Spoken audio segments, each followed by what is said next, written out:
It's time for MacBreak Weekly, the one with Wolverines in the attic. We've got some great stuff for you. We'll talk about, believe it or not, new products from Apple released today.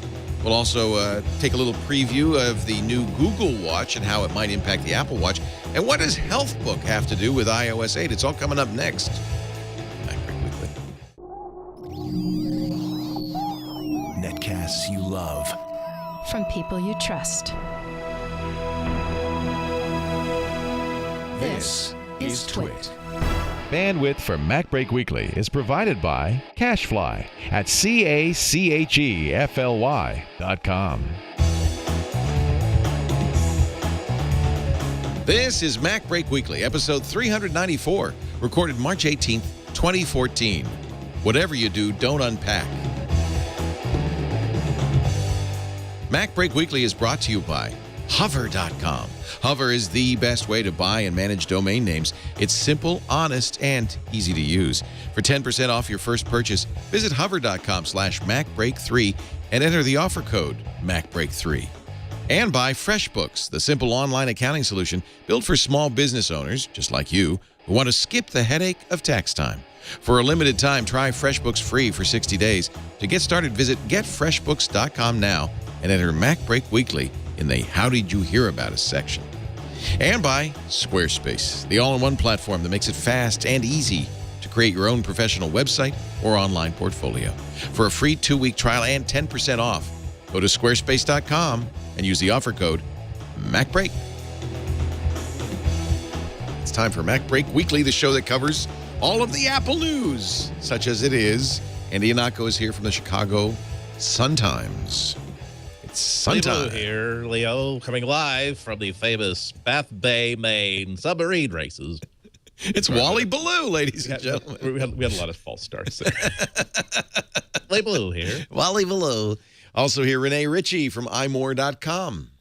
Hi, Leo. I'm starting to thaw out finally. Is spring come to Montreal?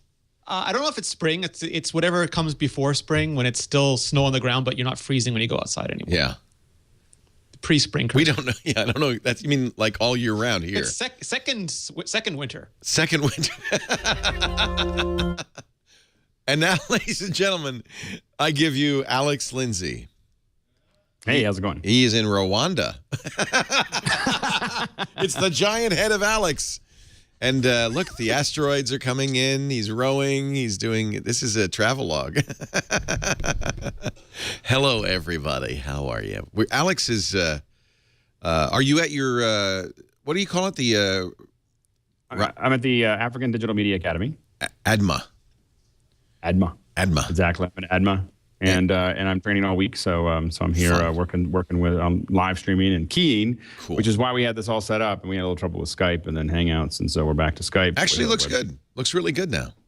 Yeah. Yeah. So it's a beautiful African sunset. Oh, it was.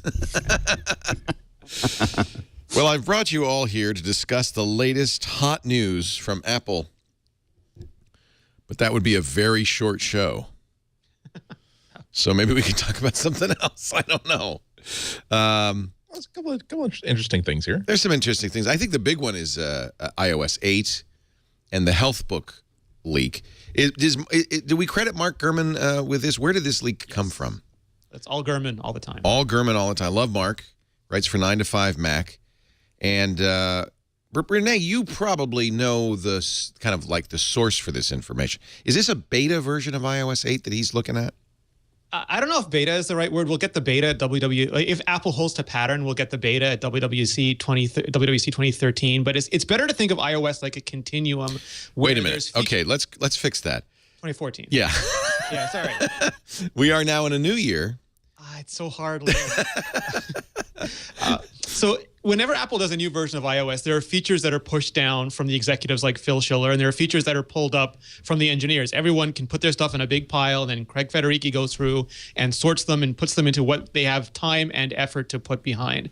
And they'll start working on that kind of thing. And if they get it ready in time for iOS 8, it goes into iOS 8. And if for some reason it's not ready or politically it's not something they want to do, then it's either held off for the future. So, for example, things like inter-app communication have started to get bundled in 2 years ago, but they haven't surfaced yet. The app downloads that we got this year were being worked on previous to last year, but they weren't, put out until this year. So it's hard to always tell. And Mark does a really good job of saying that in the article, that this is what Apple is currently working on, and that's what some developers there are working on. And if they get it finished, there's probably a good likelihood we'll see it in iOS 8. So these screenshots, I don't think these are faked. Those are their mock-ups based on what they heard of the app. Oh, okay. This is really important. So this is not a screenshot. It's not. Yeah, someone told him what it looks like, and then sometimes you have to, in order to protect a source, or because it's low quality, or because there's very easy ways to indicate where it came from. You get information, and then you mock it up based on what you're told. As detailed in the images throughout this article, which are complete recreations of screenshots. So they are screenshots recreated to hide the source, I guess.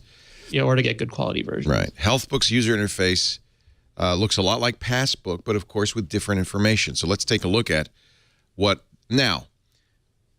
I admit to kind of overextending what this all means. This doesn't mean that Apple is going to have a device that tracks hydration, oxygen saturation, and blood sugar. Those things are hard to do. Yeah. Now. And also, I think that I'm sorry. Go ahead, Renee. No, I was just going to say they're hard to do now. Yeah, but also the fact that they went for the Passbook model, realized that everything that we use in Passbook today, they're not features and sources that Apple actually creates. It's used as a way so the third parties can put something in that nice little organizer. So I think that does point to Apple having a phone that does a few things, but relying on outside sources to create their own blood glucose meter or their own blood pressure sensor or their own hydration sensor as a way they can simply contribute to this one central clearinghouse app. That makes sense. And it's like Microsoft's health database or Google's late lamented health database. You have lots of fields, doesn't mean you're actually generating that information. There is one thing that I think is significant that I think Apple is going to do, and I hope they do. The very first card is an emergency card. And I'd love to see how this is implemented. But there are third-party apps that you could store your emergency information in. I'm allergic to penicillin, for instance, or, I'm on certain medications.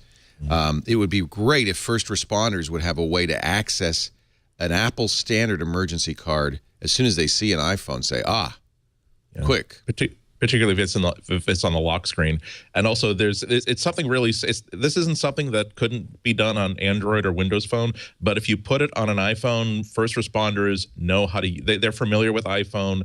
They know exactly how to unlock these things. It's not going to be a mystery the way that like a lock screen app would be on an Android device. Right. And the one thing is interesting, if they are using the Passbook model, when Passbook was introduced, it was exactly what Andy said it was, and it still is in many ways, but they had PassKit below it that kind of abstracted everything away so that it would be very easy in the future to add mobile payments or to add, contact-based payments. And if Healthbook has a health kit underlying it, which, I'm guessing it might be, then as Apple provides more first-party services or as the third-party services grow, it's very easy to start just adding those in to an interface that people have already gotten used to through whatever first-generation products it comes on. Have we seen any of the other tracking software, like the Nike? Sorry, if you're listening to this, they're keying me in front of planets. Anyway, so have we like seen that. any Alex in space? Like Ender's Game, but for Alex Lindsay. Yeah. Yeah, exactly. It's awesome. So have we? Has anybody else shown calories? Almost everybody else uses points, and my assumption was always because. Oh no, a lot of them have calories. MyFitnessPal has calories. Okay. A lot of them do calories. The issue is how do you get that information in? And like with MyFitnessPal or Lose It, you have to by hand say, "Oh, I had a piece of bacon, I had a cup of coffee," and that's a pain in the butt. This is great. And it could be very Passbook-like in the sense that it could actually be a limited utility because you don't have anything that measures your blood sugar, your respiratory rate, your oxygen saturation, or your hydration. But what's interesting, as Mark Gurman points out, Apple has hired people in these areas, in these arenas, which kind of implies that they maybe would start building some functionality in. The really cool thing too is when Apple put the M7 chip in, if you got a new fitness tracker or a new fitness tracking app, you didn't start day one with that. It could go back and pull everything the M7 chip had already tracked. So you'd have like a week's worth of data already in there, which is kind of a good way to encourage you. And then if you switch devices, you keep your data because that data is being kept track of in the M7 chip or now in Healthbook. And that's something that Apple likes to do, is to commoditize their complements, so that if you move from Nike to Fitbit or to something else, your iPhone now means that that information is still valuable to you. So how much of this do you think Apple will do? How much of it will third parties do? How much of it will be available when this thing comes out? How much it is blue sky? Well, I think Apple's definitely going to take a couple of the high points, a couple of things that are really going to give people examples that get people excited. I think that's kind of typical for them, and then try to leave the rest of the harder stuff to folks. I think just because they hire people doesn't necessarily mean they'll develop it. I think that you also want to have those people on site to look at the software being created and give you a kind of a breakdown. Is this really any good? I think that also it probably weighs into who they're hiring related to this thing. And there's the Motorola rocker theory too. And Dave Wiskus did a good job of elaborating on this recently, where Apple likes to let other people make the mistakes first. So if they do the rocker, they can better figure out the iPhone. If they do CarPlay, they can better figure out an Apple implementation. And if they do Healthbook, they can see a whole bunch of people and how they use it and collect all that data. And then when they start adding Apple services to it, it's based on more than just what they're guessing. Here, by the way, also it's possible that they don't want any part of medical device construction. If they blood sugar monitoring is literally a life or death piece of data, and if Apple can simply say, "Tell you what, we're going to give you, manufacturer, the opportunity to make billions of dollars on this device, while we quietly duck billions of dollars worth of liability in case the actual sensor screws up." Here is the from Weibo now, the original screenshots. And Mark Gurman says, credit to Michael Stieber at 9 to 5 for making it look better than Apple's actual screenshots. These are supposedly the original screenshots. These are the much more lovely fake screenshots created at 9 to 5 Mac.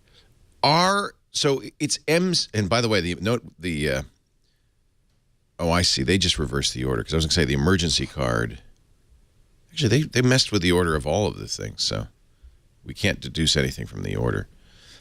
Does Apple have the hardware capability to interface with devices that would give you this information? For instance, if you're diabetic, you probably have some sort of pinprick device. I know there are iPhone apps, and there's even hardware that goes with the iPhone. Presumably this is all Bluetooth LE, so right, easy peasy. Easy peasy. Okay. The only thing that comes to mind is, gee, it'd be a shame if the only people who have the health benefits of all of this are Apple iPhone owners. You have to be an Apple. If you're an Apple customer, it's a good selling strategy. You live longer. Well, got to imagine other manufacturers will do their versions of it fairly quickly. Yeah, the Samsung S5 has a lot of, and actually some of the S4 and the Note 3 have a lot of these features. They have an S Health app that does track this stuff. That would be the nice thing. Again, there's no reason to assume that this doesn't all work with Bluetooth LE. And I feel as though if Apple were to make this into a serious feature and to stick with it and not just simply put it out there and hope that something happens with it, then it would certainly cause a lot of these companies to start to make affordable sensors and affordable wearable tracking devices and make it a lot easier for people to afford these devices. And then, just as we tend to see with iOS development, they will make an app for the iOS first, and then after about a year, they will start to make the Android version of it. And so that will lead to that sort of egalitarian access to pretty much everybody who has any kind of a device. You're right, because a feature like this, it's in terms of wanting to change the world, it's great if you're helping people who own iPhones. It's awesome if you're helping everybody who has any kind of device. Right. Wahoo makes devices that I've used, Bluetooth LE devices that talk to the iPhone, like a scale, and they make bicycle, computers and stuff that would go right into your phone. And we've seen with devices like Sonos, they stopped making their controller because it was much easier for them just to let Apple handle the display and the interface and all those things. Yeah. And these companies might find it really compelling to be able to put their UI on an iPhone than have to build their own UI on every device they make. Yeah, if all you have to do is now make a band, and all you have to do is focus on that one component, the sensor, it not only makes that consumer device a lot easier for them to manufacture, but it also makes it easier for them to democratize the sensor itself. So people who do one thing well will do it exceptionally well, instead of making this sort of half-hearted attempt that's kind of an okay software, but the sensor is kind of wonky, or the sensor is perfect, but there's no way that someone's going to use this 2 or 3 times a day, that sort of stuff. It makes sense that Apple would also meet with the FDA to say, here's what we're going to do, here's what we're not going to do. We're not going to be, for instance, measuring blood glucose level, but we will give devices a way to interface to the phone and store that information. Dr. Mom in the chat room raises an interesting issue. There is a higher responsibility for Apple due to things like HIPAA regulations about privacy once they start putting information like that into the phone. There is a legal obligation to protect that information. Although, as we've learned, in fact, if you didn't listen to Steve Gibson last week on Security Now, in fact, I think he's going to continue that this week. He's been parsing through the Apple security document that we talked about a couple of weeks ago.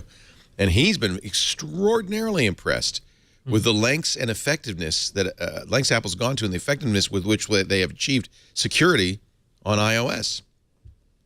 He says it really is, very, very high quality. So maybe it is prepared for this kind of thing. Yeah, there are people there that care really deeply about that kind of stuff. They treat it as if their data, and they want the phone to work for them. So they're incentivized based. Even their business model is better aligned for it, and they are individually incentivized to make it highly secure. Yeah. And also, I think this is just remember we were talking about when the iPhone 5S first came out, that we're talking about all the different features that are enabled by the A7 processor. I mean, it's a long list. And now we can add to that. It allows Apple to do products like this where they have a legal responsibility to keep data secure and safe. These are things that are a lot easier to do with the A7 than they would be with any other chip. Spider is pointing us to a program in the App Store from Digidoc. It's called Pulse Oximeter that will measure heart rate, but also oxygen use. So there are, I don't know how well it works, but there's certainly some of the groundwork has done. iOS 7.05 breaks the accuracy, but we're working on a fix, they say.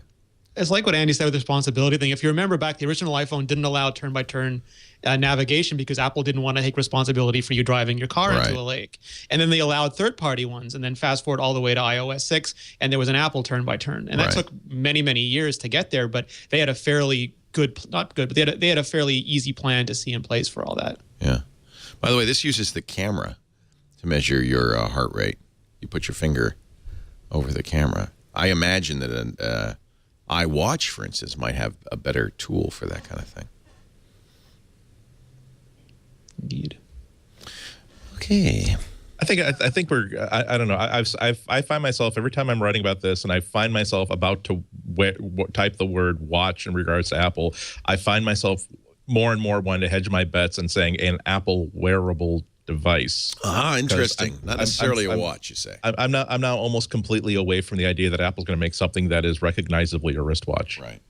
It might tell you the time, but that might be the least of the functions. Right. It's nothing like the Motorola device is going to be shown off tomorrow. That's already been teased in a couple of images, which looks really nice. But I'm not sure if Apple really wants to go in the direction of something with a color screen with what is recognizably a real computer display on it. Well, yeah, but I think something that does give you your time and gives you basically what notifications are. It's very hard for me to take myself seriously when I'm in a wheat field. That's all I got to say. So, but I think that's something that did give you those notifications, so you didn't have to take your phone out of your pocket, and gave you your time, and a couple other little bits and pieces would be, I think, a great add-on for most iPhone users. Motorola has announced the Moto 360. This is based on another announcement that came from Google today of Android Wear. This makes a lot of sense from Google's point of view, that they would do the infrastructure, just as Android has become infrastructure for phones, they would do a version of Android that's for wearables. This is the Moto 360, which I have to think has been in the works since long before the announcement of the Motorola sale to Lenovo, which has not gone through yet. They're still a Google company. Moto 360, as you say, Andy, keeps you on time and up to date. It's a watch. without taking you out of the moment or distracting you, telling you what you need to know before you need it through subtle alerts and notifications. With a twist of the wrist, you can see who's emailing or calling or what time your next meeting is. So this very much is a notification watch. And you could say, okay, Google, and talk to the watch, just as you can with your Moto X phone. And I have to say, this looks like a nice watch. Yeah, it's a round screen, a round display. They're clearly trying to make it as easy as possible for someone to wear this thing and not be calling attention to the fact they've got something unusual on their wrist. Right. I mean, again, I'm at the end of my testing of the Pebble Steel, and it's certainly within the bandwidth of what you would expect a watch to look like, but it's still, people still expect to see a round disc on your wrist. And this doesn't seem to have any health uses at all. It's really it's like the Pebble more, where it's notifications. It allows you. It does have a microphone, which means you can talk to the phone. But it certainly has a motion sensor. Yeah, well, that's an easy thing to build in. I like how attractive. If that image on the Motorola blog is what it's going to look like, I like how attractive it is. I think it's a nice looking watch. Looks like a wristwatch. Yeah. I hope it's not a rubber band. I wish they wouldn't do that. Oh, look, they're making it with a MakerBot. This is going to really slow down production. They're actually printed. Yeah. That's kind of sad, because we hear the stories about the stuff that Jony Ive has in his office. Yeah. A MakerBot. These MakerBot. amazing car size, everything. At Motorola. We went on Amazon and we use off-the-shelf technology. See if it really looks like that. And I guess it is. I mean, I know that's rendered, but that's pretty nice looking. Yeah. It's a leather band. All right. I'm also really keen to see what people will do with the idea of a round user interface. That it's not necessarily a revolutionary idea, or the human computer interface has been waiting for something as simple and effective as this. But everybody has always been designing interfaces for squares, things with corners in them. I'm interested to see what happens when they have to work with that kind of canvas, and also kind of a mechanical interface they put onto it. I prefer this, and I have to say what I like is it has 3 dials. So for travelers, this is great. Is this the Google Wear, or is this the Moto 360 video? This is the Google Wear video. And these are all these are imaginary prototypes, and they take great pains to make them all look very different. Well, if you look, it looks like it's showing off the LG and the Moto Wear. Now. Oh, is there a Wear in it? Yeah. So here's what I find fascinating. If you look at my screen, this is the Moto Wear image from the Moto video. It is an analog clock. My daughter cannot tell time with an analog clock. She's 22. Yep. She doesn't. She's in Mexico right now. I said, what time is it there? She said, I don't know. I can't read analog watch faces. I said, well, where's the big hand? 12. Where's the little hand? 20. Oh, it's 12:20. Oh, that's how that works. I mean, literally, they never studied it. She didn't need to. So this is very retro to have a clock with hands. Using an abacus, Leo. It is. I'm sorry, Daddy. I don't know what the abacus is. It really surprised me. It's like, it wasn't that they probably did teach it, but I don't think she bothered learning it. She didn't need to. Now, is that a class that they teach at UNLV for the basketball students? Yeah. Telling the time. What time is it? Semester 1. Now, she can tie her own shoes, so I'm happy about that. But that's, by the way, I'm not being completely facetious. That's also a skill that's being lost in the age of Velcro sneaker attachments. Yep. I don't really buy shoes with laces anymore. Yeah, who ties shoelaces? No. And she definitely doesn't know how to dial a phone. We're simple folks. Call your father, Rabbi. We just switched from buckles to laces in about 1928. We're not ready for another huge change like that. But that also brings up another problem that I think Tim Cook actually mentioned a couple weeks ago, which is that there are people who just have been broken from the habit of wearing a watch on the wrist, they're not naturally looking to replace the timepiece on their wrist with another timepiece that does other things. To them, you're making the pitch that, wow, why would I have to wear this thing on my wrist every single? I have to remember to put this on every single day. Why?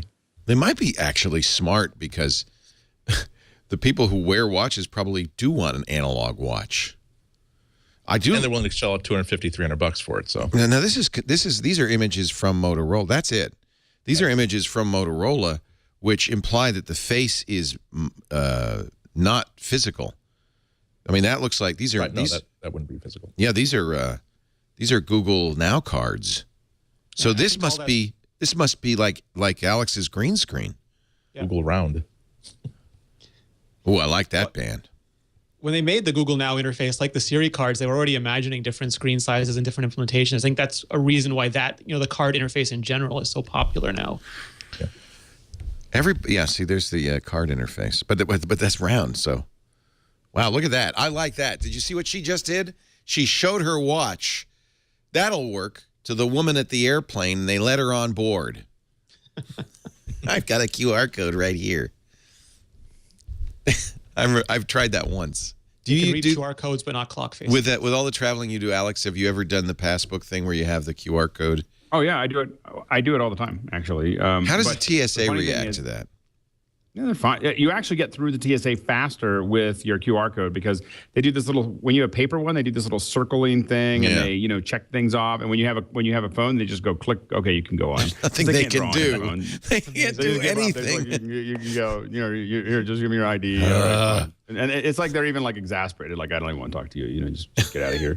But the only thing is that there's the one thing I always look at is my battery when I walk into the airport. So if I've got it on Passbook and my battery's at 8% or 10%, I go get a paper ticket because there's nothing worse than getting to the gate. You'll get through all the stuff and then you get to the gate and your phone dies, and then you don't have a ticket.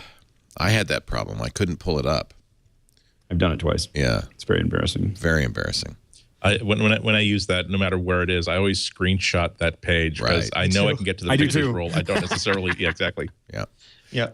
It's actually the United app is actually really good at being able to just get it immediately. So it's actually easier than Passbook. Like first, I use Passbook all the time, but now I fly United most of the time, and so I just use their app. Alex just glitched. Am I in the Matrix?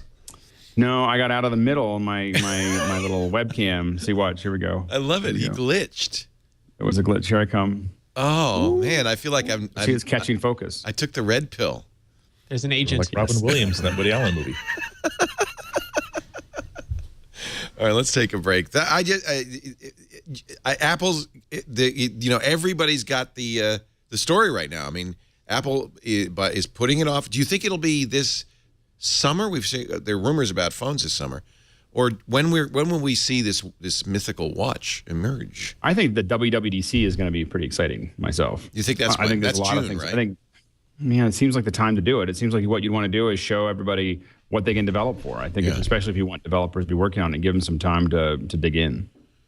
I think Apple is under zero pressure whatsoever to ship this year. I wouldn't be surprised if they show something this year, especially just to developers. But Apple is feeling absolutely no pressure to get this out the door. And like Renee said, that they like the idea of other people rushing things to market, so they can see not only how well these other approaches work in the real world, but also how consumers are being reached by this, what messages are working, what messages are not working. So I don't think they're under any pressure whatsoever. Tim Cook did say new categories this year, though. Yeah, you got an iPad 4 back, Leo. How much do you want from Apple? There's your category. I feel like there's pressure building because of all what Samsung's doing now, Motorola. I think the real LG, problem is that Apple's not making any money, and they don't have any money in the bank. So I think the real problem for them is that there's They've got to a lot of focus pressure for them to figure out how they're going to make rent. How are they going to make payroll? There's two kinds of people. There's people who are on payroll, and people who are trying to make payroll. And right now, Apple is trying to make payroll. I think Alex and I are trying to make payroll. The terror. Turns out a terror every 2 weeks. Here's a little something I learned: you can't use a MakerBot to make payroll. I found that out.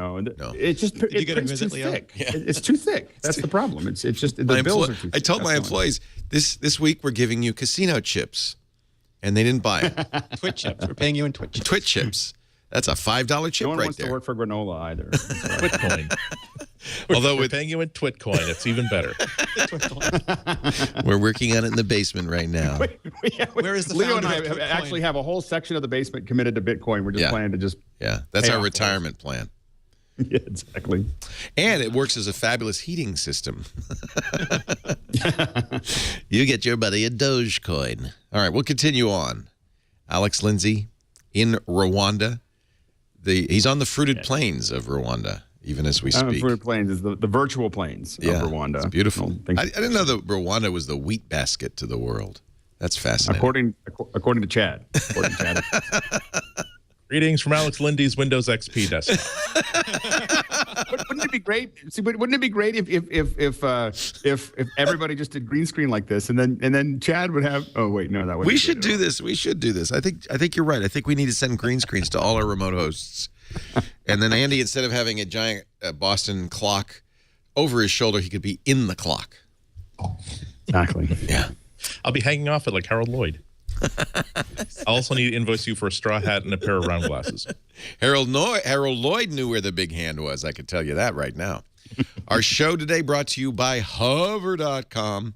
I want you to visit hover.com/MacBreak3 to buy from the best domain registrar out there. It's the one I use. All of my domains are registered at hover.com. Hover makes it easy. If you have, as I do a lot, a great idea and you want it, I got to get that domain name. It's so funny to watch Dick DeBartolo. He says, he has hundreds of domain names. But Hover makes it very simple, straightforward. You don't have to go through 100 clicks to buy it. They know you want, for instance, privacy on your domain name. So who is privacy is always included with domains registered with Hover at no extra charge. They offer the, stock domain names, the .coms, the .nets, the .orgs. And by the way, .net, again, a little plug for .net. It's a great choice if you can't get the .com. I have leolaporte.net, not .com. They also, though, do TV, .pro, MobiBiz.io, country codes like CA, Asia, US, and the UK. Right now, lower prices for .me, .co, and .info domains. They're having a sale. Hover's great. They also offer Google Apps. Now, if you don't know, maybe you use Google Docs sometimes. If you are a business, you can use Google Apps at your domain. So, for instance, mail.twit.com is our corporate mail address. Docs.twit.tv, I should say, is our corporate. So that's Google Apps for business, and it's really great. But you want to have a domain name that reflects your business. Register at hover.com, and then you can use Google Apps for your business for as little as $6 per user. And the support comes not from Google, but directly from Hover, which is great. Gmail, of course, Calendar, Drive, Docs, the whole package. It can be added to a new domain, or if you've already got one for your business, it can be added to your existing domain. They do all the hosting for you. They make it easy. And there's a 30-day trial to see if Google Apps for Business is for you. Hover.com. No upselling. No charging for something that should just be there, like subdomains, URL forwarding. They include everything you need with your domain. No more, no less. They don't do hosting. No. They give you a smart control panel that lets you manage your domain easily. Choose the host you want. No hold, no wait, no transfer phone support at hover.com. You will speak to a live person when you call during their hours who's empowered and eager to help. Also a great online help at hover.com. So hover.com/MacBreak3 will get you 10% off your first purchase. So stock up on some domain names today at hover.com/MacBreak3. You're watching MacBreak Weekly. And I was wrong. There's actually a lot of Apple news. Today, Apple put on sale an 8 gigabyte version of the iPhone 5C. Is this finally the low-cost iPhone 5C we've been waiting for, Renee Ritchie? No. It's still, the pricing was unclear to me this morning. It was on a couple of British carriers, but Apple put out a press release for the iPad 4 return, but they didn't put out one, at least as far as I've seen yet, for the iPhone 5C. So I don't know what pricing will turn out to be, but even for $100 less, 8 gigabytes is so anemic on iOS 7. It is not worth it. How much free room do you have on 8 gigabytes? You have free room, but it'll 4 or 5 gigs. It's going to go quickly. Right. And it's just pain. I find it painful. No. If you don't do anything, you put one movie on. You put one movie on it, and now it doesn't have enough memory to install anything. It's about in England. It's about $100 cheaper. It's 60 pounds cheaper. Our Android site, Android Central, put up a quick post saying these are all way better Android phones you could buy for less money. Yeah. So why do it? To argue with them. The most rational explanation I've heard is that they want to end of life the iPhone. The iPhone 4 is still on sale in China and India. The iPhone 4S is still on sale in almost every market. That has the old 3.5-inch display, the old 30-pin dock connector, and it has 8 gigabytes of memory already. So if you were thinking about getting, the $0 phone eventually on contract, this might be a sign that they're going to get rid of those phones faster. And as they start to prepare for iOS 8 this September, get the iPhone 5C down to where that can be the $0 phone. Does it matter? Does Apple even care? I mean, they care to have an entry-level phone. It's a slot that they're going to want to fill year after year. I don't know how much No, I was just saying that I think they also want to get rid of that 30-pin connector. I think we all want to get rid of the 30-pin connector. And to that end, there is a new iPad. Yep. A new old iPad. A new old iPad. This is the iPad 4, which is somebody has to explain this to me. I can't. Late 2012 iPad 4. Why? Please, Apple, can you give them numbers for crying out loud? I guess now we know why they don't, right? So they were selling the iPad 2. They discontinued that. That was the kind of really low-price 30-pin connector iPad, mostly for education. And one of the things we thought is that the reason they continue to sell that is that a lot of schools and other people had invested money in 30-pin connector things, like big charging racks, all with 30-pin connectors. But now they've got a Lightning iPad 4. Is that right? Yep, Retina display, Lightning, 16 gigabytes, same price. $399. Yeah, or $529 with LTE. So forget the iPad 2. That's gone. If you're going to get a cheap iPad, get the iPad, the fourth generation, whatever the hell it is. It's a much better machine. Not only does it have the Retina yeah. display, it has an A6X chipset, not the old A5 chipset. It's fast enough to handle a Retina display, unlike the third generation iPad. Yes. It's just big and beefy, unlike the iPad Air. And it's got a Lightning connector. So the only difference, the real difference is it's not Air-sized. It's the old size. And they are now complete. Apple sells nothing with a 30-pin connector. Is that right?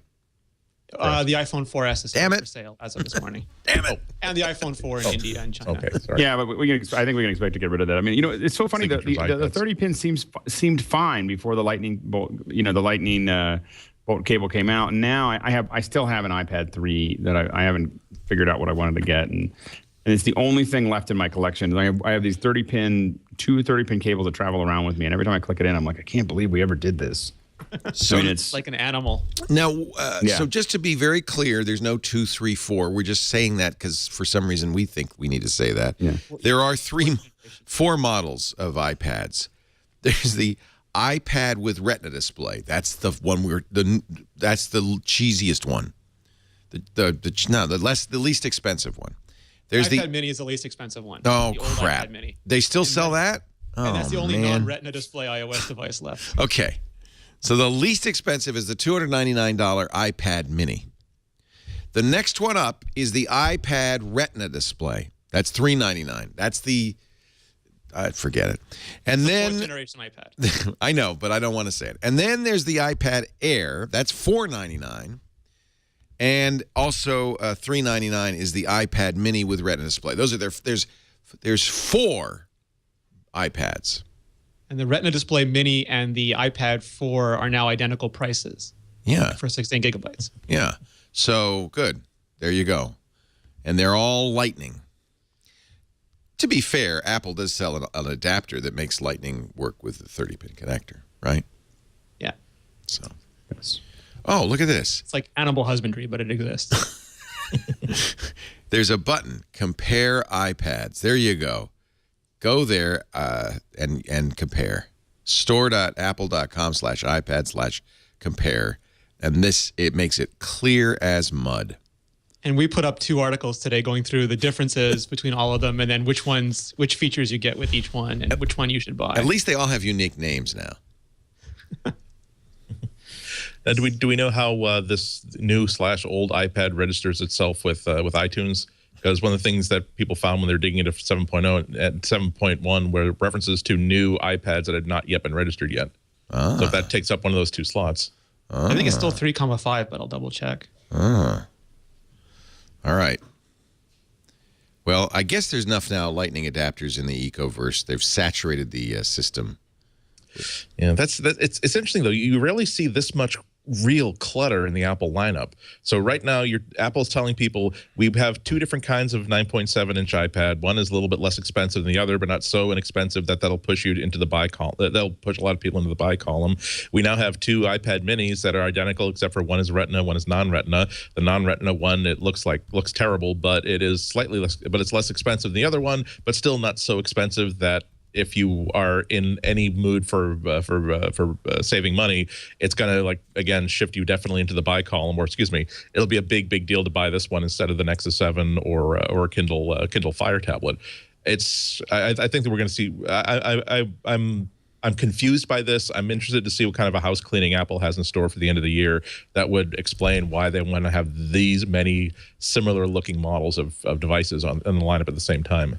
I guess the other thing that's important to note is that the iPad with Retina display and the iPad Mini, the low-priced ones, only are 16 gigs. There are no larger models at all. It's interesting because previously you could choose between large or small, Retina or non-Retina, and that was our little matrix. Now it's large or small, but the large ones are both Retina, so now it's heavy or light. Yeah. But the small ones aren't. They're basically the same size, but they're Retina or not Retina. Totally. I wonder if this means they're really feeling pressure or at least they're at least worried about Samsung and other companies making larger size tablets. Because that's one place in which people who are very sensitive to price are going to basically say, "Yeah, I know iOS is better, but I know the iPad is better." And I like the idea of being able to scuba dive underwater with a tablet, but I think I'd rather have my $200 in my pocket and go for this other device. Pay for the scuba lessons. Yeah. All right. Well, now we understand all, and we Apple-splained it. We got it. We have pictures. All right. And then the iPad 2 is gone, right? Okay. Yes. Okay, it's gone. Finally. Okay. Spring 2011 to spring 2014. Not a bad. That's a long run. I did hear someone say that now that it's dead, I'll pass this along. I didn't want to talk about it earlier because it sounded like just more like an interesting rumor than anything else, that there was some sort of contract Apple had in which they were required to be able to fulfill orders for this thing on demand if the contractee wanted them. And that's one of the reasons why they decided that, okay, we'll keep this on the price list, because it was a real mutt. Apart from being able to keep the schools that have those rack chargers and rack distribution carts ready, that was a big mutt in the iPad line. Yeah, weird mutt. But now we still have mutts. The 4 and 4S are mutts, but those mutts will be detached soon from the. They'll be available for adoption. Kennel. Yeah. Apple has turned on a new form of support, paid chat support. If your Apple device is out of warranty or you don't have Apple Care, you could pay $20 to chat with perhaps with a real person. It is a real person. They're training the Apple Care folks in how to use chat. And they had Hangouts. in the early parts, apparently in the first day or two, paying for it was not working too well. They call it the Here to Help program for the Apple Care employees, teaching them how to care about the user. My experience has always been with Apple Care. I don't have a lot of experience, but when I've talked to them, they seem to care, actually, which is not always the case on support calls. So I guess it's working. They're acting well. Has anybody used this chat support? Not yet. Never. Here to Help will consist of 3-day training sessions. Apple says will transform Apple Care by sharpening our focus on our customers' experience while continuing to provide fantastic product support. Apple is where superlatives go to die. Industry leading. They just love their superlatives. We ignited the customer special support revolution. Fantastic. We are so excited about this. We really think it's the best customer support that's ever been provided in this class by a company scaling to this rate in the U.S. market. Over chat. No one else could. Over chat. So you can get free technical or diagnostic support, or you used to be able to get free technical or diagnostic support by just calling Apple Care, right? And so now they're going to say, well, You're out of warranty, but for $20 you can chat with us. Is it $20 for one issue, or do you get a month of 20? No, it's $20 per incident. Per incident, yeah. By the way, that underscores how much it costs to do support. It's not cheap. And I would guess chat support is cheaper. I notice a lot of people moving to chat support. Why is that? Is it because it's better for us, the user? Well, a lot of times they're actually managing more than one person. Yeah. And so a lot of times what happens is they're actually talking to you, and there's 2 or 3 of them that they're talking to, and they're answering your question and answering their question. So while you're responding, they're out answering another question. Comcast, for instance, now they really don't want you to talk to a human, but they'll let you chat. I also think it's because these people, are not, maybe their English isn't maybe perfect, and they maybe have strong accents, so it's hard to understand, and chat's cheaper than a phone system. Is that so? I'm just noticing a lot of people moving to chat for support. I don't like it. You get a FaceTime call. Yeah. I don't like it because I don't want to. It's too much typing. Also lets them log data a lot more efficiently. Right. They have a record. Yeah. Is there somebody on the roof? Where's that noise coming from? Wolverines. Send someone up there with a broom. Damn it. Every time we get rid of them, and then they move in. I think they're nesting. Nesting Wolverines you need nothing to mess with. Maybe it's like Clerks. Maybe you got people like playing roller hockey up there during their lunch break. If they aren't, they should be, because that looked like a lot of fun. No, and the roof, it's very safe because we have knee-high fences to keep them from falling over. So that works. Knee-high to a Wolverine, Leo, or knee-high to a person? No, the Wolverines are completely safe. I did not read Sir Jony Ive's interview with the Sunday Times. I admit I am remiss. I should have read that, but I know you did. We'll talk about it in just a moment. You're watching MacBreak Weekly now with Wolverines. So that's pretty good. No extra charge. Good Canadian Wolverines. Really? Really? Are they Canadian Wolverines? Why can't we buy U.S. Wolverines? My God. Thank you, Obama. I blame him. We're using overseas Wolverines. Our show today brought to you by FreshBooks, also Canadian, by the way, I might add, but actually they're nice. So that's what's nice about Canadians. I like FreshBooks. In fact, it was Amber MacArthur that introduced me to FreshBooks many moons ago, 10 years ago, when I first started. I was going to Canada once a month to do the Call for Help show, and I was complaining to her. I said, I got to invoice Rogers, and they want invoice in Canadian dollars. I got to make the conversion. And then I hate doing invoices. I think I was using Microsoft Word or Excel or something. And she said, oh, Leo, you got to try FreshBooks. It's a new startup, and it's fantastic. They are. I will give you. These guys are great. In fact, I think something like 5 million people now use FreshBooks, not just for invoicing, but for all of their cloud accounting, which is awesome. Tax time's coming, and I know you're kind of looking at that as a cliff you're about to fall off. If you've been using FreshBooks, everything's easy. FreshBooks eliminates, you don't have to hunt for receipts, you don't have to dig through invoices, everything's online. Tax time is a breeze. And of course, you get paid faster with your invoices because they're professional looking. They have a Pay Me Now button right in there. You can capture and track expenses now with FreshBook, and even get real-time business reports with just a couple of clicks. FreshBooks mobile apps for the phone and the tablet make it easy to do time and hours on the road. I think the sooner you start using FreshBooks, the sooner you could start focusing on the work you love. Focus on the work, not the paperwork. So for a limited time, I want you to try FreshBooks. We've got a special 2-month trial now, 60 days. GetFreshBooks.com. GetFreshBooks.com.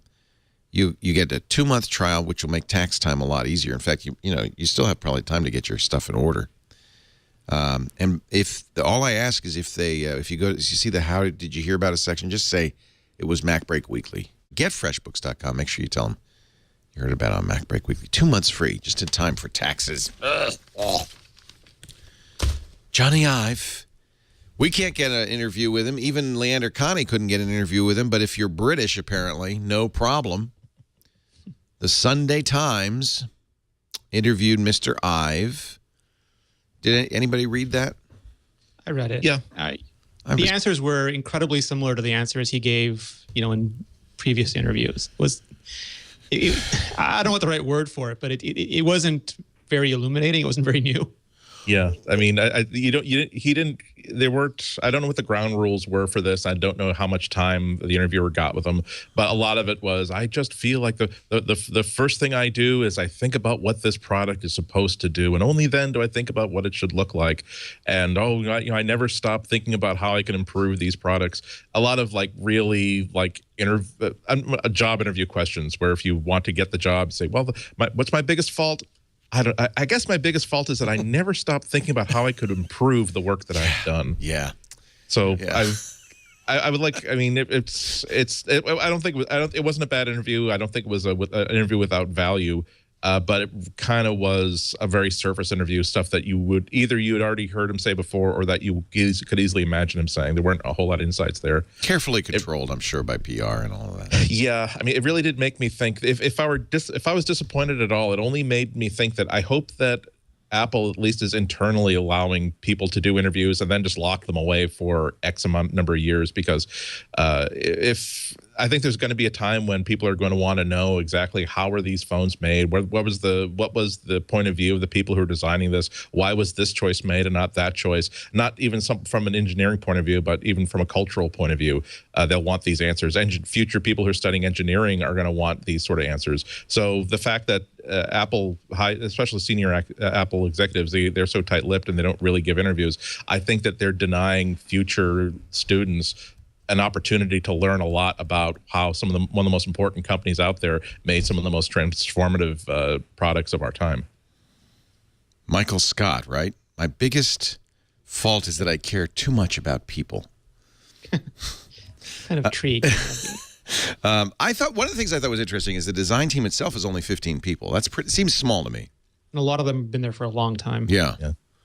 The majority of work happens in his office. Right. With CNC machines right there, so that they can have an idea, they can bat it out, and then put it on the table, and then huddle around it and prod it. I like this quote, and again, the reason I didn't read it is because I didn't want to pay for a subscription to the Sunday Times just to read that one interview. I think it's also on time. Time. Yeah, exactly. Oh, really? Okay, good. All right, because they wanted money on the Sunday Times site. But so what I did is I read, all the other people who quoted it. So much, says Jony Ive, so much has been written about Steve Jobs, and I don't recognize my friend in much of it. Yes, he had a surgically precise opinion. I think that's very nicely put. Yes, it could sting. Yes, he constantly questioned, is this good enough? Is this right? But he was so clever. His ideas were bold and magnificent. They could suck the air from the room. And when the ideas didn't come, he decided to believe we would eventually make something great, and oh, the joy of getting there. Is that hagiography, or do you think that's genuine? I think that's genuine. It's consistent, and it continues to be applied year after year after year. Although you're calling my attention to the fact that the one thing that in this interview I think that I had not known before is that nice quote where Ive recalls traveling with Jobs. We get to the hotel where we were going, we check in, and I go out to my room, but I would leave my bags by the door. I wouldn't unpack. I'd go and sit on the bed and wait for the inevitable call from Steve. Hey, Jony, this hotel sucks. Let's go. So that sounds true. That sounds like the Steve that we all know. You can hear him. He actually he tells a longer version of that story in the video Apple put up for the Steve Jobs memorial, and he says it in his own words, and it's really touching. It's well worth watching. I love that. We all know somebody like that. Yeah. And you know that the hotels they're talking about are like the Mandarin, like really, really. Well, that's nice what I hotels. where is he going to go?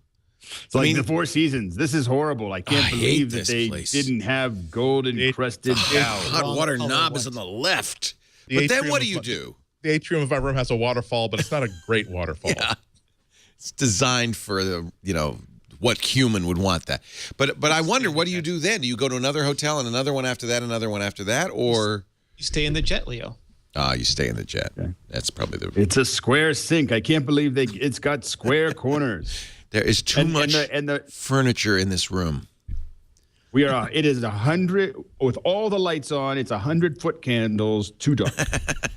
We're out of here. I don't like the gradient on the wall. You could go was on a and time on with that this. Steve's, we were having this argument, and Steve said, "Hey, I understand that Walmart will just let you park right there in their lot overnight. Let's just have the jet land there." There's a reason why I spent so much time picking the leather and the stitching in my jet. They did ask him about the iWatch, and he said, Nice try. yeah, basically, obviously, I'm not going to talk about that.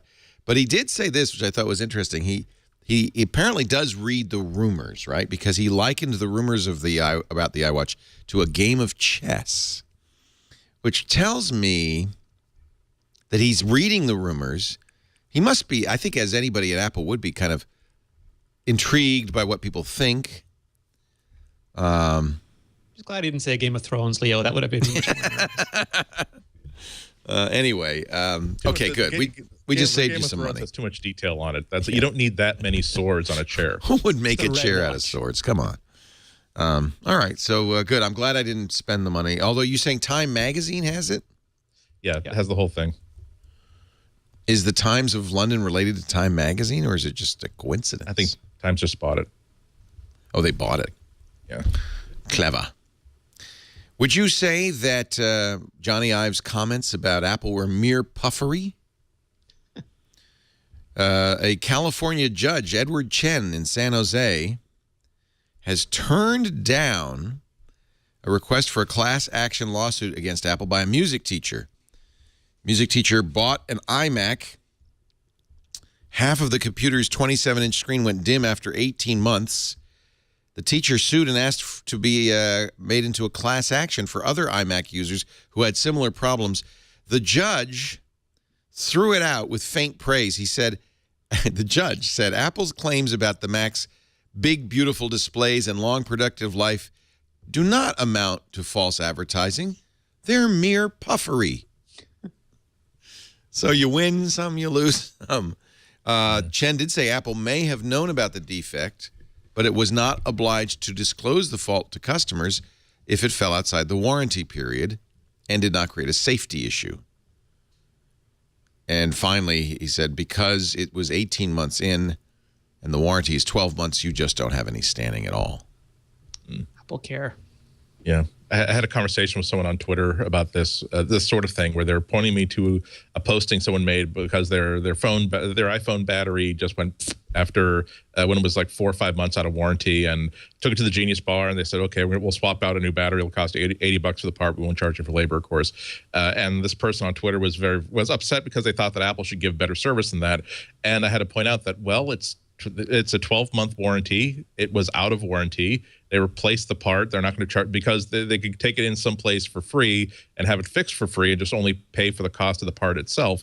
Sometimes it's difficult. Apple has such a great reputation, mostly earned, that it's hard to understand that they are not a magic company, and they are a company that's in the business of selling consumer electronics to people for money.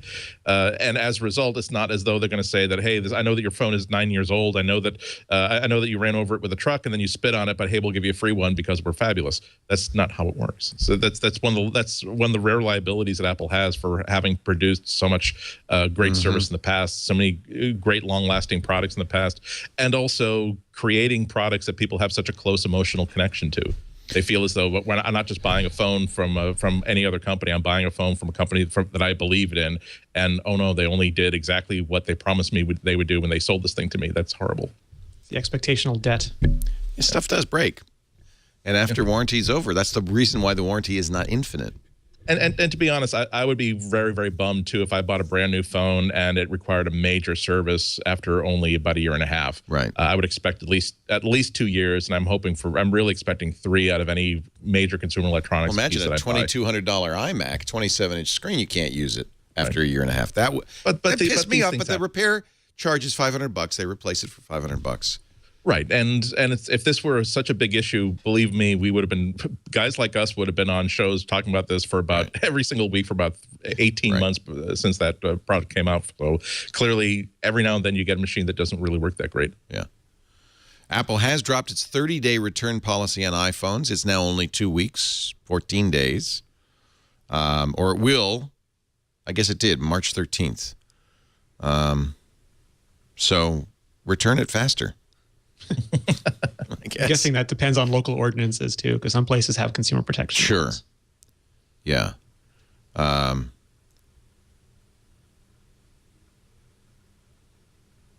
Carriers typically only give you 2 weeks.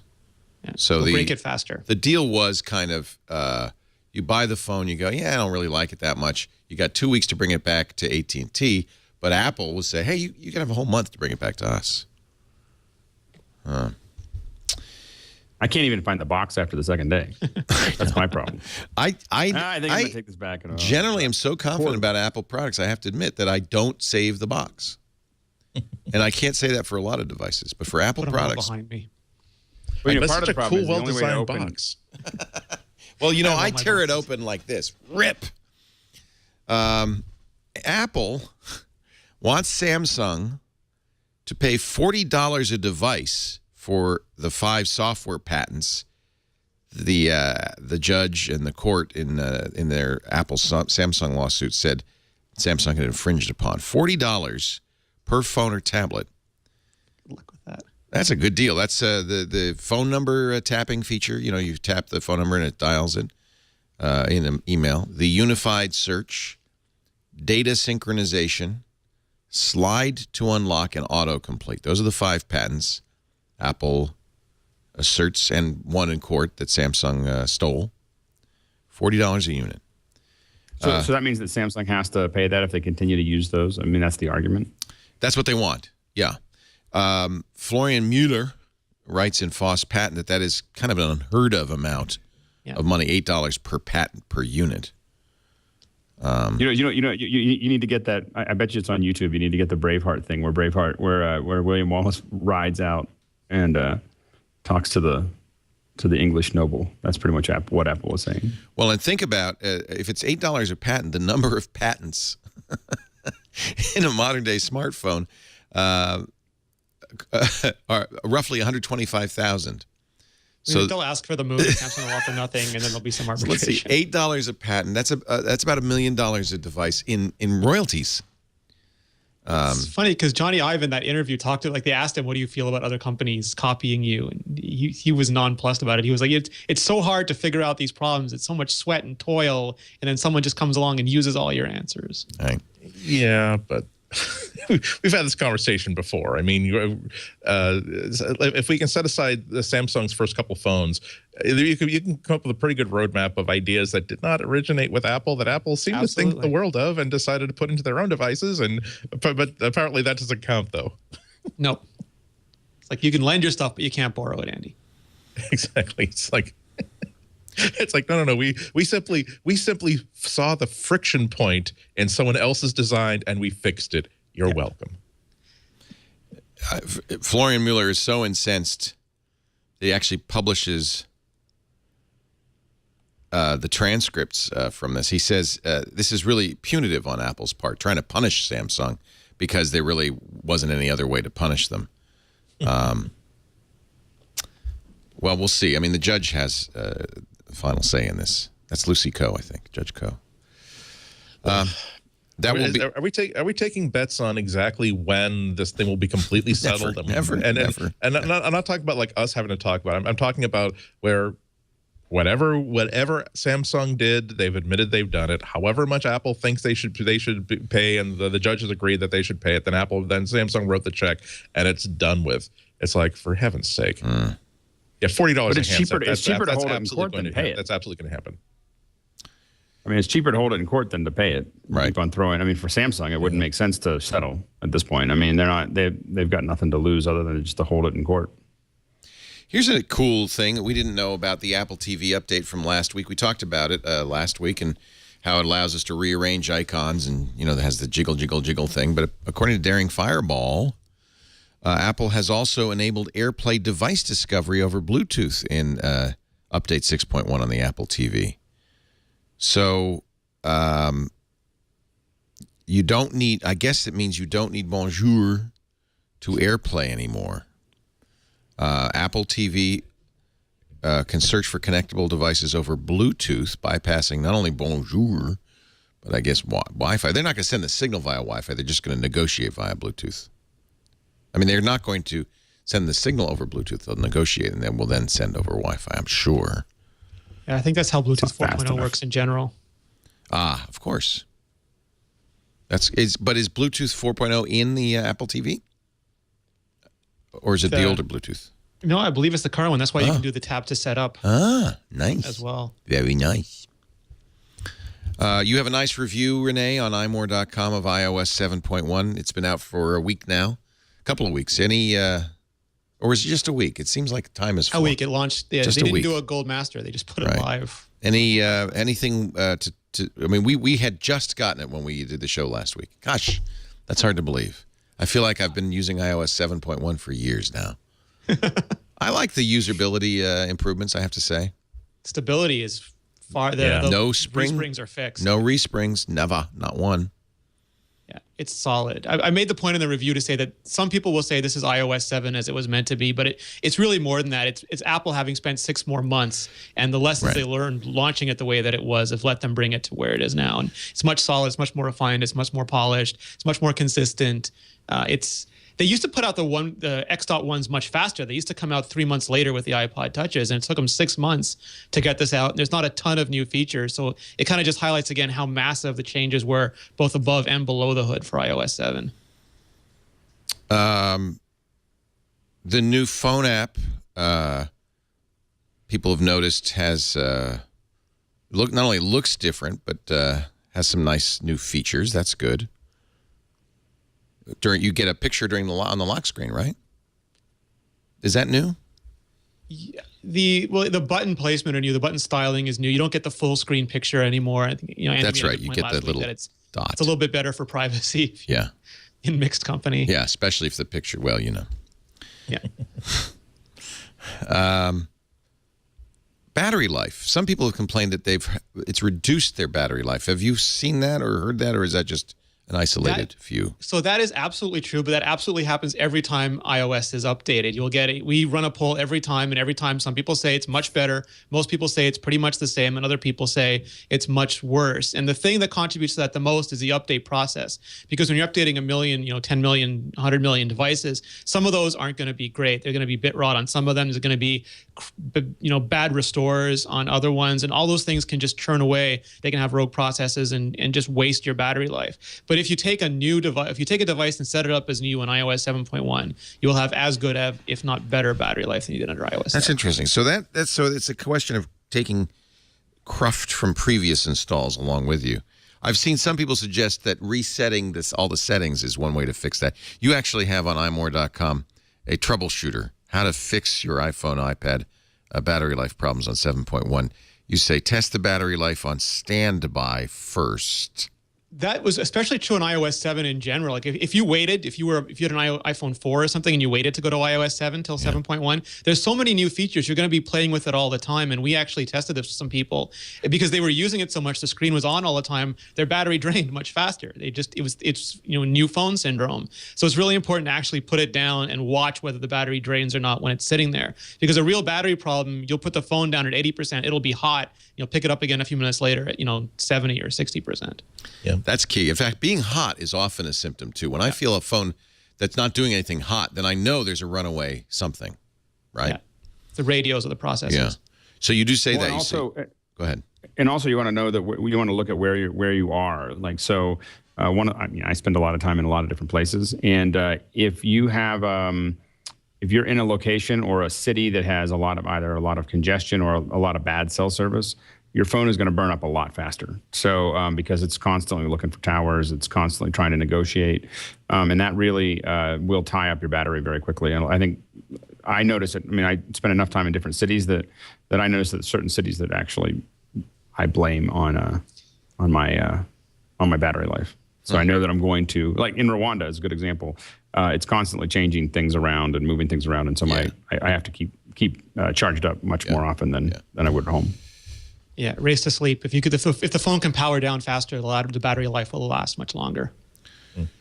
But you do mention that it's not a bad idea to power cycle. If that doesn't fix it, then reset the data, not erase data, but reset the settings. And if that doesn't work, then a clean install. Yeah, the clean install is a nuclear option. I think it's actually good. It's really good to power cycle every once in a while. Anyway, I've gotten into the habit of power cycling every day or two just to make sure that I have no idea what's running in the background. Sometimes, I mean, I can probably find out, but it's just easier just to turn it off and on every once in a while. And I find that it definitely there was something back there that was burning up time for some reason. Yeah. I think it's on both my desktops and my mobile devices, it's a good idea to restart them once a week or two, because they're these tiny little gas leaks that will never, ever really show themselves until there's enough critical gas to cause the explosion. And sometimes it takes weeks for that to happen. But also that if I haven't done a full factory reset of a device in a while, I'll probably go ahead and do that. If I've got like a big deadline that I really would love to have an excuse to like not have to work for an entire afternoon, I mean, I will take that opportunity to say that I'm going to not simply upgrade to 7.1. I'm going to wipe the device and start all over again, because it's not just what Renee was talking about cruft building up in the system. It's also like human cruft building up, because how many times do you like download like a free game and then forget about it? Now it's still there. Then you download something else, forget about it, and it's still there. It's only when you start off with just the bog standard collection of icons, and then you only add icons back when you've realized that, oh, I need Omni Outlander, oh, I need my day planner, oh, I need my contact manager, oh, I need this game. You realize 2 weeks later that you only needed 8 of those 93 apps you had pre-installed, that you hadn't installed before. Mm-hmm. Here's some good news. Not only will Apple iPhone users be more healthy than Android users, they'll get better entertainment and United flights. United has an in-flight movie service that'll be starting next month, they say, exclusively for Apple iDevices. If you're on an Android phone, you're just going to have to watch the seatback like everyone else. It goes through the United app, so you'll make sure you want to install the United app on your iPhone or iPad. And then I guess it's going to use the Wi-Fi to download content to your device while you're in the air, and you can watch it on your device. Wow. One of the things I think that they're probably doing with the content there is that they are probably not sending you all the way to the ground. So they're caching all of the movies that you may want to watch. And so you're accessing Wi-Fi, but you're not accessing the the antennas. And so it's going to be easier for them to serve. And I think that it's actually not that you'll be watching the screen in front of you. I think a lot of the United flights do not have screens. And I think that this is partially, we don't want to install all those screens. And so I think that, obviously there'll be an Android version at some point, but sure, it was just easier to do they probably did a lot of research on how many people are using their app and decided that a certain percentage of more are using are from iOS, and made a calculated decision to release that one first. Yeah. Plus, if it can get somebody to install the United app that we're not installing it before, that alone is a huge, huge win, because now you've got entry into the device they're carrying around everywhere. Oh. So that in itself is a big win. But I agree with that. That's another thing that I thought of. I like United, but they tend, whenever I fly United, I tend to notice not only a certain lack of seatback videos, but even a no smoking sign that's been covered over once or twice. It's not a really new fleet, as far as I'm concerned. I rarely get a seat with an ashtray and the armrest. That always amazes me. They're working on it. Yeah, that's an old plane when it's got an ashtray in the seat rest. Not only an old plane, but one that hasn't been redecorated in several decades. Yeah, you can still see the Braniff logo someplace in the washroom. Yeah. Should have paid the $20 seat upgrade price. All right, let's take a break, and we come back. Our picks of the week. Our show today brought to you by our friends at Squarespace.com. They're making the web a better place, one website at a time. If you've kind of heard us talk about Squarespace, we just love it so much you cannot bring a Squarespace site down. In fact, it's now become a running joke. When we send people to a website and it goes down, we go, they should have used Squarespace. But there's a lot of other reasons to use Squarespace, because it's not just hosting. It's also the best software, really wonderful software, allowing you to create a site, whether it's a blog or a portfolio for an artist or a photographer, or maybe you want to sell something. Maybe you want to do a donation site. All Squarespace starts with 25 gorgeous templates. Designer templates. Every one of them has e-commerce built into it, has mobile responsive built into it. So you use the Squarespace template that's going to look good on any size screen.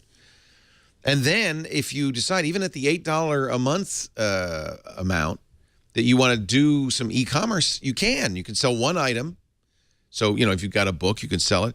But it's also good if you want to do donations. So if you're a nonprofit, or maybe you're doing a bake sale or a fund drive for your school's sports team, $8 a month, you can do it. It really is a fabulous source of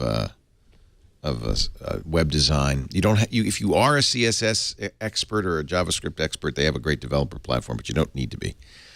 Prices start at $8 a month when you register for a year, and when you register for a year, you get a free domain name on all of them. They've got apps to blog with. The blog app is gorgeous. Not only can you post, but you can also monitor comments and approve comments on the go. Their new metric app for the iPhone and the iPad allows you to check site stats like page views, unique visitors, social media followers. I'm just a big fan, and I think you will be too. But the good news is you don't have to guess. You can actually go to squarespace.com. Just click that Get Started button. Oh, I'm just noticing when I move the mouse around, there's a little iPhone-style background parallax there. That's cool. How do they do that? Click the Get Started button. You choose from your templates. The beauty of this is you don't like a template, your content, it doesn't go near it, so you just switch to a different template or a new design. Very easy to customize with drag and drop, point and click. 2 weeks free. You don't need a credit card, but if you decide to buy, I invite you to use our offer code MacBreak. You'll get 10% off. Always very affordable. The best hosting, the best software, squarespace.com. Try it free today and use the offer code MacBreak when you decide to buy to save 10%. Let us get our picks of the week, and we will start things off with you, Alex Lindsay, Mr. Green Screen. So the green screen, I don't think really properly gives proper credit to this, the green screen key that's being pulled gives proper credit to this camera that I'm using. I'm not using a big camera. I was using a big camera, and then I had to go and grab this one. And I hesitate because I love this camera so much. I hesitate to tell anyone because it's kind of a secret weapon. Secret. That we have here. So this is the camera that I'm using right now. I can't take it off and show it to you, but it is the Cisco Precision HD camera.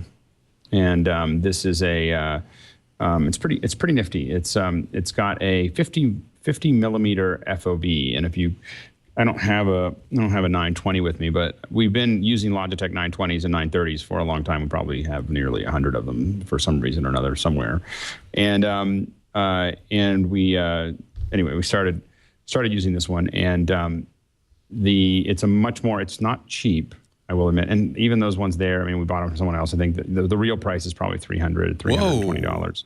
Whoa. So it's a real, but the thing is that it's a real webcam, and it's got a larger, it's got a larger chip in it, and it definitely is a much higher quality video in our opinion. Now, it doesn't look that good when Chad's keying me all the time, but actually, the key works pretty well. It's actually good. The key works well. Remember, And that's part Alex of it. is calling us from Africa, ladies and gentlemen. He's not next door. Right, exactly. So, but it's the thing is one of the things that we had to complain about is having the really wide angle that the 920, 930 create. 930 especially. 930 is great for crowd, like 3 or 4 people sitting in front of the camera. Yeah. If you're a single person trying to sit in front of a camera, in our opinion, our new opinion right now is that this is probably, and we test almost every webcam that comes out. This is why we love having Alex right next door, because we've been recommending the Logitech for so long. This is and it's still and we still love the Logitech. I mean, it's still a great sharp camera. It's a lot less expensive. It's half as much. The other issue that you get into is that if you have an office, there's a lot less office that you have to clean up because it's it's half the field of view, or not quite half the field of view, but so there's a lot less information behind you as well. Makes it a lot easier for you to kind of manage that process. It looks good. So anyway, it's pretty nifty. So that's my recommendation. Is the Cisco telepresence camera. Formerly Tandberg. So this is a Tandberg camera. Oh, it's a Tandberg. Tandberg's a big name. Yeah. Yeah, it came with it when Cisco bought them. Got it. Cisco telepresence Precision HD camera. There you go. It does have a model number, but if I tell you that, you're not going to care. It's too long. All you have to do is search for Cisco Precision Cisco HD and you'll find it. Precision HD. All right. Renee Ritchie, we know you have one negative review. Actually, the whole panel did. I haven't read it yet, but last week we made reference to a new book about Apple. Haunted Empire? Yes, which should tell you a lot about the slant of the book to begin with. Yeah, by a former Wall Street Journal reporter, and it made it pretty clear that Steve Jobs was haunting Apple. And now you and Andy both said no, not good book. It turned out to just be the old man owner of the amusement park trying to scare off the buyers for the new place. And he would have got away with it too. Pulled off the ghost Steve Jobs mask, and that's what it turned out to be. Not a good. So don't get this book. In other words, No. I mean, like I said, I have a ton of respect for her as a reporter. She has an amazing career. She covered the hell out of Apple for the Wall Street Journal for many years. Yeah. But this is not a book. This is a weird series of anecdotes mixed with unsubstantiated opinions that don't sort of link together. It's very odd. let's get your recommendation since you disrecommend that. So if you're not, so don't spend your time reading that. Spend your time watching the Veronica Mars movie. Really? It hit. Yes. So I like this for many reasons. I actually was a fan of Veronica Mars. I liked the television series. The movie was pretty much what I expected it to be, but I love the idea of this movie. As someone who watched TV shows like Firefly get canceled, like Angel get canceled, like Veronica Mars get canceled, the idea that a creator could go to Kickstarter and fund a movie, and that movie could go out in movie theaters and hit iTunes the same day it hit movie theaters, not 6 months later, a year later, the same day it was in movie theaters. So I think it was $6 or $7.99 to rent, $24.99 to buy. You didn't, if you wanted to, you could go and enjoy it with your popcorn and $10 beverage on a giant screen. And if you didn't want to, you could pay a little bit more money and enjoy it in your home theater. And that model has an incredible amount of appeal to me. So on one hand, I'm happy that Kristen Bell, Rob Thomas, the whole cast and characters were back, that they had yet another adventure. But I'm hoping that a lot more creative types bring their projects to this sort of model, because it would mean that we're no longer subject to the vagaries and whims of mainstream broadcast networks, which allow really weird shows to continue and fan favorites to die. Warner got in a little trouble when they first released it to the Kickstarter fans because they did an ultraviolet version for the Kickstarter fans, and people said, it's copyright. So they did it. It's ultraviolet is an industry technology, and that should tell you a lot about it. Yeah. Whenever an industry tries to make a technology, you have to go sign up for an ultraviolet account. Then you have to find an ultraviolet provider.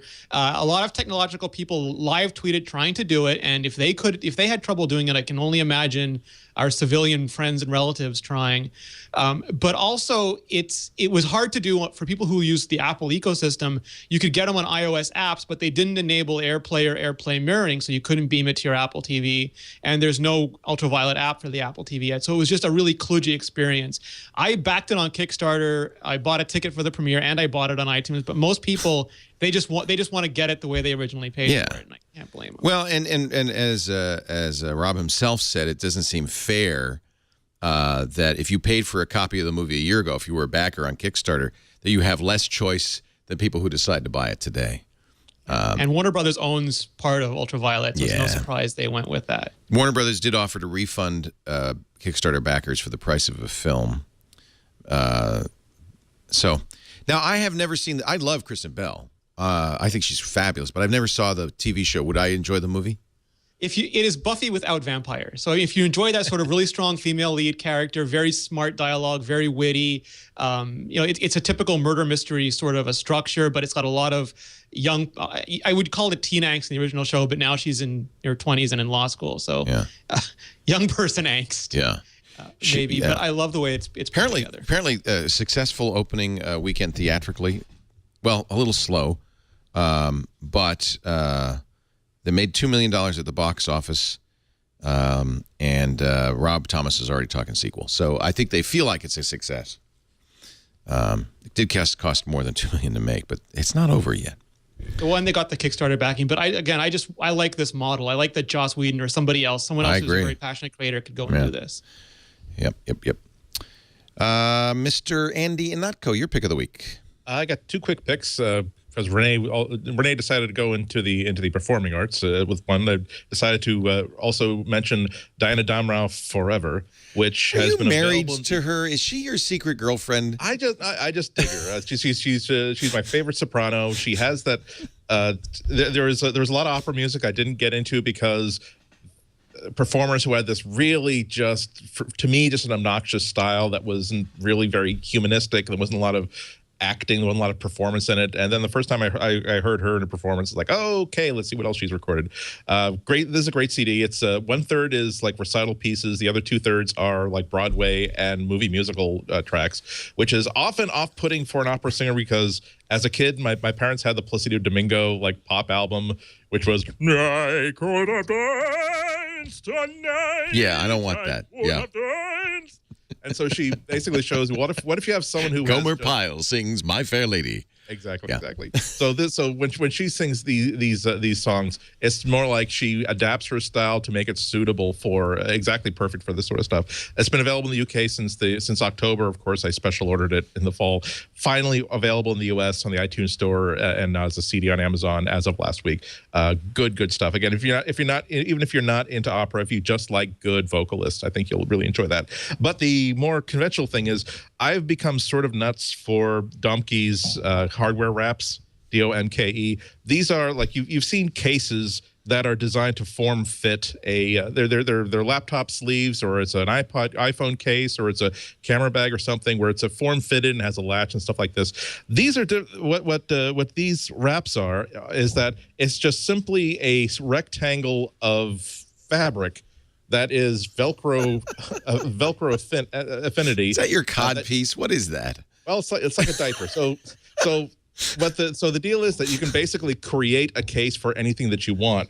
So, for instance, I've got my new camera, and now I can simply unwrap this, and there it is. So if I want to just carry this around like in my shoulder bag and not get it scratched and dinged, I've got something that fits the thing perfectly and doesn't take up too much space. And I still have this square of wrap that I can then use for pretty much anything else that I'm traveling with. So it's adaptable. So if I fly out with this wrapped around my camera, but then I need to repack something, and there's something that I was going to carry on my side bag that needs to be packed inside my bag, I can use that to wrap something else.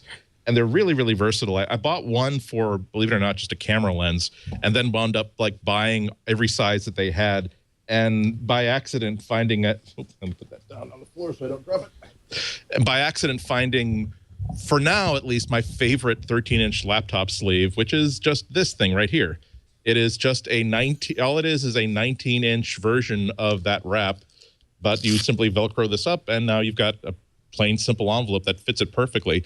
I've been absolutely stymied. It sounds OCD, but believe it or not, ever since I got this 13-inch notebook, I have been absolutely stymied trying to find a sleeve that actually fit it. I don't want a sleeve that almost fits it. I don't want a sleeve that's too big for it, but you can get it inside there. I want something that will fit it perfectly so that when I stick it in my 13-inch laptop bag, it's not, I don't have to like fold this notebook in half so that it and the sleeve actually fits into it. So this will, because I can adjust the fit perfectly, it fits perfectly. It doesn't matter that I have like a USB drive plugged into one of the ports, and it works just great. And they're dirt cheap. They're like they're like $10 to $15 or $17 each. And like I said, I bought a bunch of them because now when I pack for a trip, basically anything that needs a little bit of padding now is wrapped in one of these because I've got a different color for everything. They're cheap, they work, and they're highly, highly adaptable. And in the film industry, those are called C48s. Did you know that? Diapers for your iPhone. Yeah. And I do have to second that. I have a lot of those. Do you? You use those too? Yeah. All right. Yeah. I bought, same thing with Andy. I bought one. And then I bought a lot of them. I was like, this is amazing. Because we have all these different, we have all this, because I was literally going to have people start making them for us. And so I haven't shared them with most of the company yet. They're still using the old cases because I've been testing them because I wanted to make sure that I liked them. But I have, a bunch of them now. And I really, what's great about them is they're durable. They do exactly what the neoprene bags did, except that one of them can fit a bunch of different sizes. You don't end up with exactly what Andy was saying. It's just, they're great wraps. If you're thinking about that for lenses, or for me, all my little hardware components that I'm trying to fit into a 1510, I think Jony Ive would hate these. He'd make them out of aluminium. Just would hate them. Why? You want a perfectly fitted case for your device, made for it. Want it to be inevitable. Yeah, it had to be this way. his team would do a version of it. It would also be Velcro, but it would make no sound when you pull it apart. Silent. Yeah. I have too many picks. I was hoping one of you would mention Microsoft OneNote, now available for free on the Macintosh. They've had web versions for some time. It is, I would guess for some people who use OneNote in business or at the office, they will really like it. It's a note-taking application. I'm full screen on it with the patented Microsoft Ribbon toolbar, which I think a lot of Mac users hate. If they had charged $20 for this, I would not recommend it. But the fact that it's free, and some of you may actually already be using OneNote to share. In fact, we use it on the show to share notes from Windows Weekly because they're all Windows users. The fact that it's on the App Store and it's free makes it worthwhile. By the way, Microsoft stock going up today on the rumors that Microsoft is imminently going to release Office for the iPad.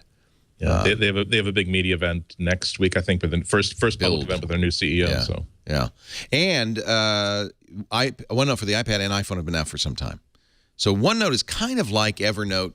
It is at least cross-platform. If you're a big Office user, this is probably something at least worth downloading and taking a look at. The other thing I'll just do a quick mention of, because I'm going to review it on Before You Buy in just a little bit. But I finally, I've been looking for, now that I have a ridiculously expensive Mac Pro, I've been looking for Thunderbolt 2 peripherals, and particularly a Thunderbolt 2 hard drive, because the internal drive, I only got 500 gigs internal drive on the Mac, and I pretty much filled it up. I don't have enough room for the operating system, the apps, and the data, so I needed a fast external drive. LaCie had been promising this little big disk for some time. They've been making the little big disk for a while, but this is a Thunderbolt 2, native Thunderbolt 2 enclosure for dual SSDs. They can be in RAID 0, RAID 1, which of course cuts the capacity in half, or JBOD, just a big old disk mode, or just a bunch of disks sometimes. But this is a terabyte, very expensive, $12.99, but I got to tell you, fast. So fast that it's actually faster than the SSD inside this MacBook Retina. I have the 2012 Retina in front of me, and it's like half the speed over Thunderbolt 1. When you're using this on a Mac Pro, it is fast enough to do 4K video editing and ingesting and playback. So it's very, very fast. That's who this is for. But, of course, if you own a Mac Pro, obviously money doesn't matter. So, like gasoline in the Lambo. Yeah, but it's beautiful. And it's little. It's, what did you say? I mean, it's like the size of 2 decks of cards. It's surprisingly small. Really like it. looks like an e-cigarette. Yeah, I'm vaping right now. So that's the little big disc. A full review coming up on Before You Buy in just a little bit. A couple of tips for you. It is very, very, very fast. Thank you, Andy Nako, Chicago Sun-Times. We love you. We love your clock. And we hope I love you in back. return. And the clock has no opinion, being an inanimate object, but it has a style and an elegance that befits its presence here on a Twit. I've been loving your Olympus pictures, your OMD M1 pictures. I'm loving that. That's if I can make it. If I could, I've got at least 3 picks of the week worth of love for this camera. I'm very happy. Very nice, and we love the images. See, we get the benefit of it because we get to see all those nice pictures. Where's the best place to follow your pictures? Google Plus. Flickr, really. Flickr. That's where I like to photo blog. Although they're doing a big site redesign change that might make it harder for. I like posting a photo and then having a few paragraphs about the photo, and so I might. I'm doing a redesign of my blog that might take that stuff back to my blog. But Flickr is Flickr is my public backup of photos that I really, really like. And he's Andy I on Flickr if you want to follow him there, and a lot of waterlogged stuff. Really enjoying that. My review is coming tomorrow. I wrote the review, and then it turned into a bigger essay on the app and other things. And then, let's see if it'll work with this. Let's see if it'll work with this. Then I realized, didn't you mean to publish this a week from yesterday? Yeah, you did, Andy. Okay. You can't stop waterlogging. I'm not saying that's a bad thing, Andy. I'm just taking note of the fact that we did plan on publishing this a week from yesterday. I've been playing with it as well, and I just love it. I think it really does something with these images that are just it's just gorgeous.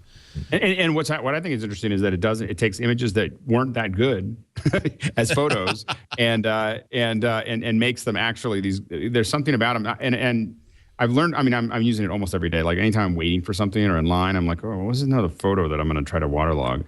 And wow, there's video. I got video behind me now. Anyway, so it's fantastic. These are amazing images, Andy. I really am Yeah. enjoying them. He's a watercolorist. I could just see you sitting there in your beret with your easel. I kind of, I was thinking about this, and this is like something I put into the essay. I'm thinking that how cheesed off would like local artists be if I printed up like a half dozen of these and hung them up like in a local coffee shop for like $75, and how fast would they sell compared to? But I studied for like 8 years. It took me 3 months to do that one, and it's been there for like a year and a half. You put a photo app on a squirrel and you sell as many as you can make. Giclée, my friend. Just keep that in mind. Renee Ritchie, imore.com. Great to have you as always. Thank you. I'll be in the studio next week, Leo. Oh, yeah. You're coming out for Macworld probably, yes? When is Macworld? Soon. Next Wednesday. I think it starts next Thursday. All right, great. So good. We'll have Renee in studio. And actually, I think Alex will be in London next week. I will be. I'll be in London. So. All right. Halfway Alex, back. will you be in London, or will you be in London? He cannot confirm or deny. He'll actually be walking across Abbey Road barefoot, and that should be a very nice Trumpets image. with the Queen. I saw someone doing an Abbey Road photo in Petaluma in front of the McNear in the Mystic Theater. I was like, it was I was like, this is not London. I'm just saying. I mean, it's a great place. I mean, I think that Buy a ticket, go see it. You know, there've been some the releases of the outtakes, I guess, or other images from that photo session. It's really interesting to see them walking the other way. It's just it's like what? And Paul has shoes on. It's like what? And you see Paul fixing Ringo's collars. Yeah, isn't that a great shot? Doesn't it freak you out though? Because wait a minute, it's like it's like seeing video of like the Mona Lisa, like pulling some hair out of her eyes. Yeah. Like, wait a minute, you're not supposed to move. Yeah. You're a moment in time. Some things just should not be messed with. Let me see where I can. The BeatlesBible.com seems to have a few of them, and some other places. It's kind of just they are walking the other way. I just love that. Wrong way. You're going the wrong. That's the original. They're going the wrong way. Going the wrong way. There's nothing necessarily wrong with it, but your brain says no. I refuse to even look at that. That's wrong. Yeah, and this is the one you're talking about, which I really, really love, of Paul fixing Ringo's, and the little old lady going, "What are you doing? What are you guys doing?" Just stop it, John. That's actually Yoko Ono in the purple changed coat. like 10 seconds ago. You're gonna move or what? Jeez. Thank you, everybody, ladies and gentlemen of the jury. We submit this for your approval. MacBreak Weekly is every Tuesday, 11 a.m. Pacific. That's 2 p.m. Eastern Time, 1800 UTC on twit.tv. Please join us. Watch live if you can. If you can't, on-demand audio and video, always available at twit.tv/mbw or wherever fine internet casts are aggregated and downloaded to your device for your later perusal and enjoyment. Also on YouTube. We'll see you next time. Now back to work, because you know what? Break time, it's over.